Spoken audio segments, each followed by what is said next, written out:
very stressed, easily get sick. Is stress some kind of pathogen? The answer is no, it's not a pathogen.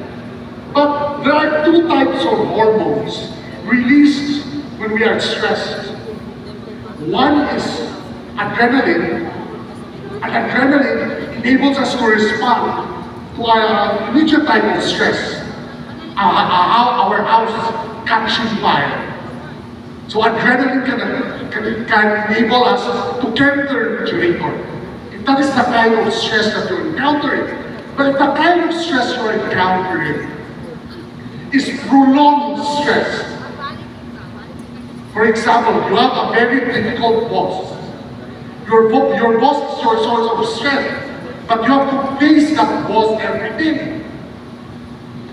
The prolonged kind of stress releases the hormone cortisol. Now, cortisol enables you to adapt to prolonged stress. However, it also attacks the immune system. So, while you can adapt to stress, sudden changes in the weather can make you sick. Do you follow? Because that is how cortisol, that is what cortisol, which is commanded by the mind, operates at the level of the body. Next slide, please. So, this is what I was saying. Mental health can be thought of as a continuum. In the model by Cheng, he said that we could be classified as healthy, reacting, injured, or ill in terms of mental illness and mental health. So at each point in time, you can be classified as belonging to one of these categories. It is also possible that since the self is multifaceted, one aspect of the self belongs to one category, while the other aspects belong to another category. So it's a continuum. Now, why is it important to understand the self in terms of continuum? Because you are professors, you have students to deal with. Now, you cannot accommodate all the mental health issues of the students. Right? Because they have differing needs. The way you intervene, for example, if the student is doing well, then you just reinforce that the fact that he's doing well, that they are doing well. You have just to reinforce their study habits. But if the student is already at the ill or injured level, what happens?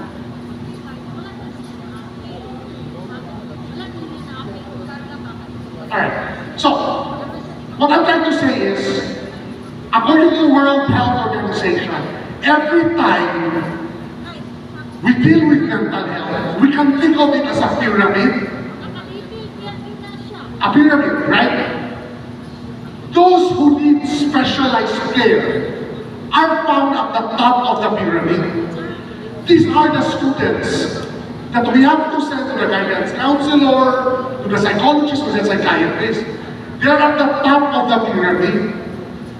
But most students can be found at the bottom. They are already flourishing. They are mentally healthy. They just need to be reinforced. Others need to be connected to their families for reminders. Others need to be provided support groups. Okay.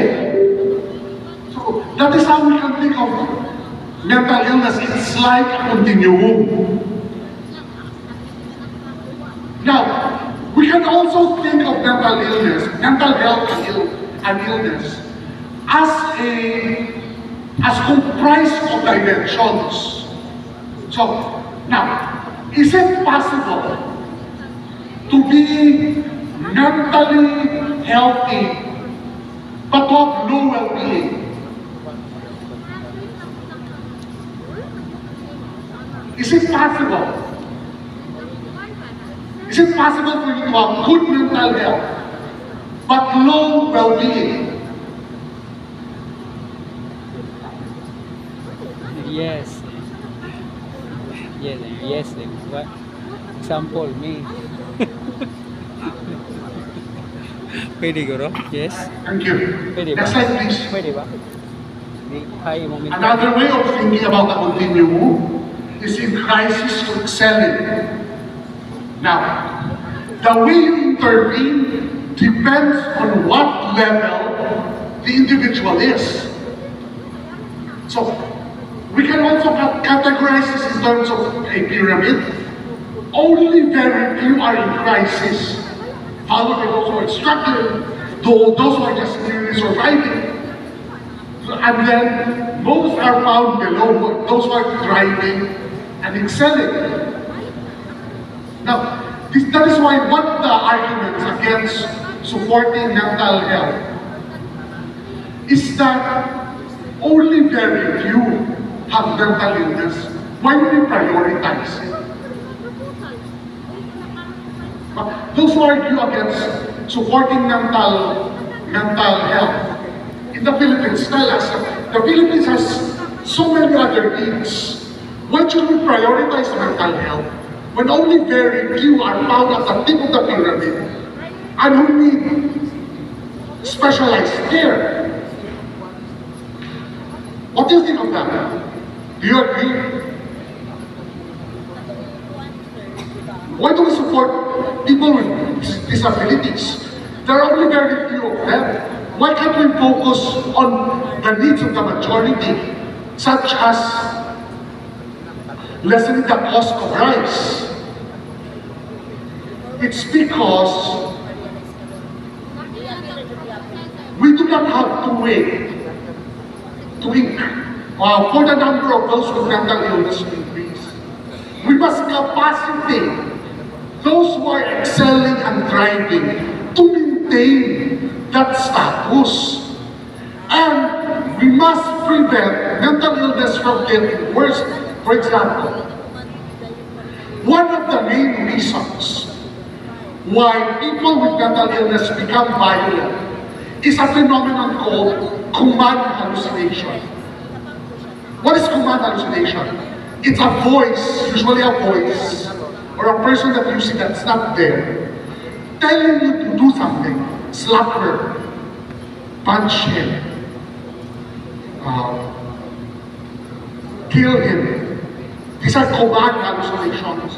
Now, command hallucinations happen at the tail end of the development of psychosis. Kung sa pinakaulahin na itabo. So, if we intervene early, we won't reach that point. That's why there's a need to prioritize mental health. Even if those who need specialized care are only very few. But the mental health status of those who are struggling, surviving, thriving, and excelling must also be supported. Next slide, please. Now,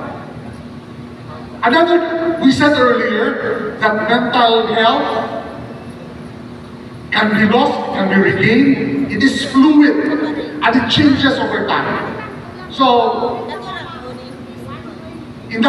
this is one example of the model that shows how mental health can be regained.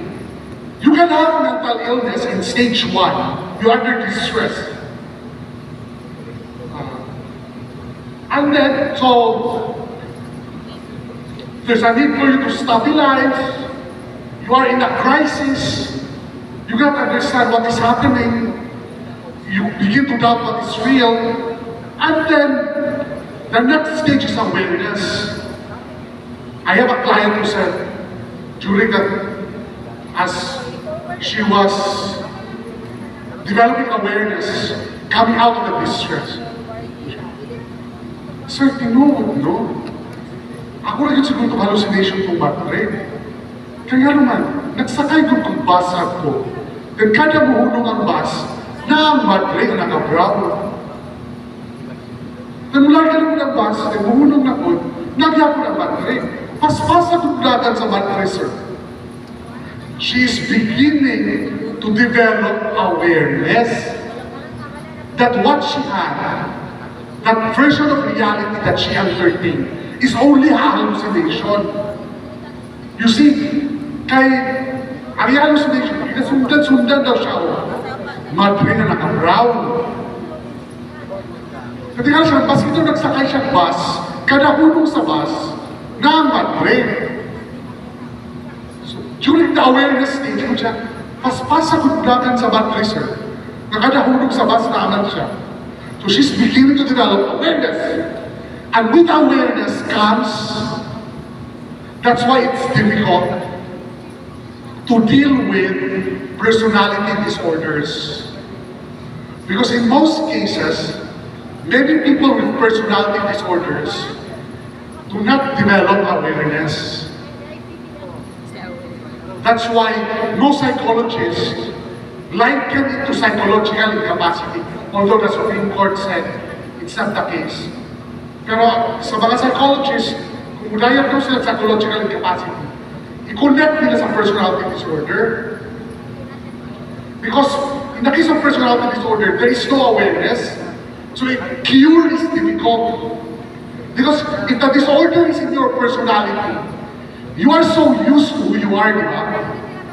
You are so used to who you are. So why would you think there is something wrong with who you are?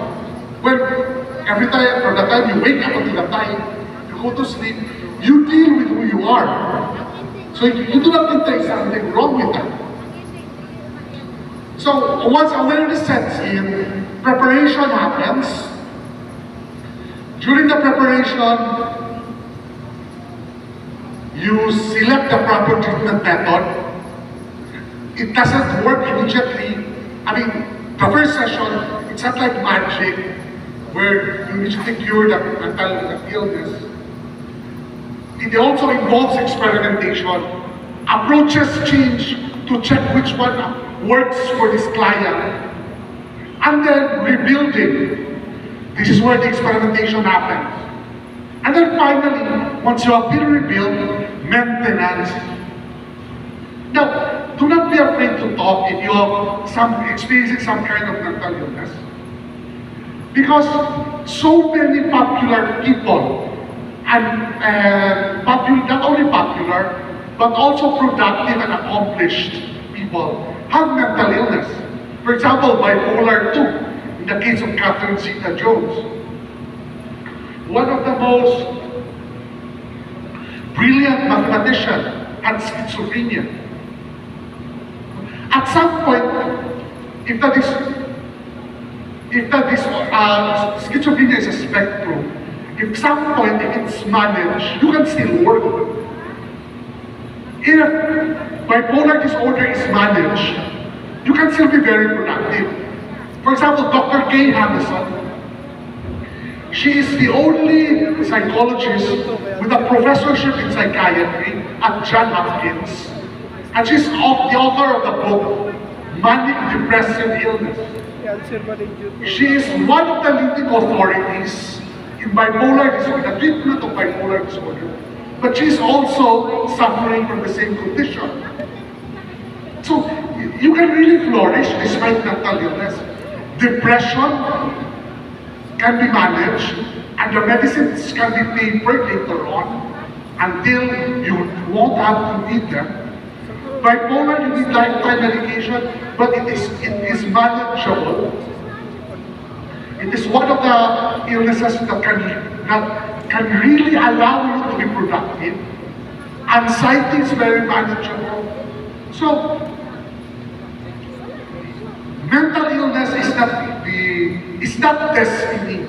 It's not the end of your career or it doesn't completely block your future.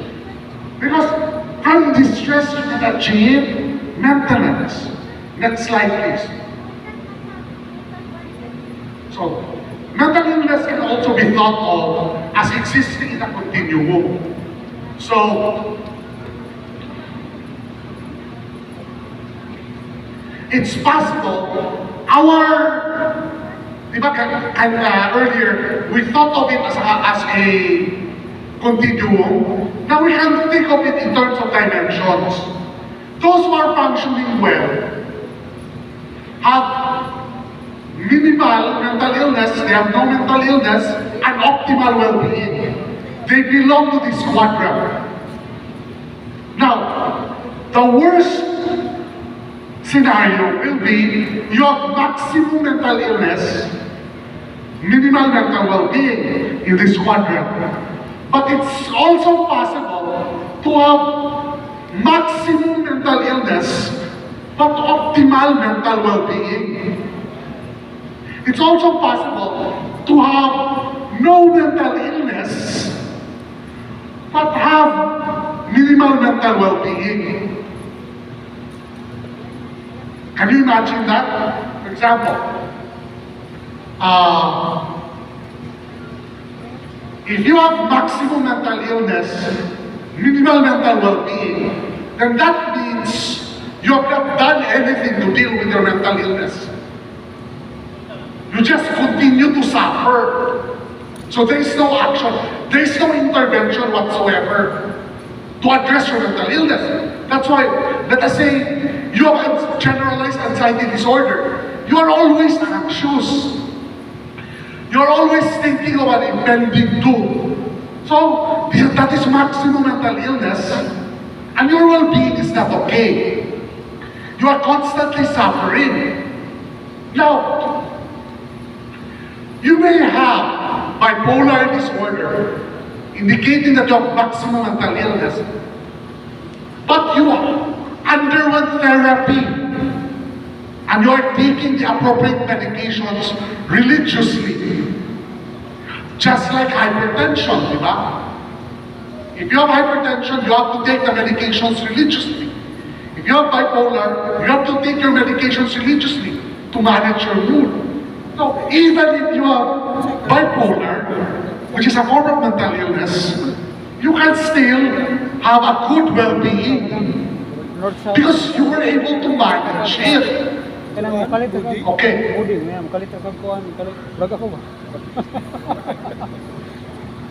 It's also possible. This is the best case scenario. Optimal mental well-being with no mental illness. It means you are thriving. Your mental health is okay. But it's also possible to have minimal mental illness. You don't have mental illness, but you also have no well-being. Can you cite an example? Let us say Muslims in a predominantly Christian and discriminating society. They do not have mental illness, but because of the discrimination, they may face issues with mental well-being. Or let us say the LGBT, Q+, and so on. They do not have mental illness, but because of how they are discriminated by society, their mental well-being is not okay. Do you follow? Okay? So these are the dimensions of the spectrum. Alright, next slide please. Do you want an activity or let's just continue? Let's have an activity. Group yourselves into 4. Naghan kayo, no?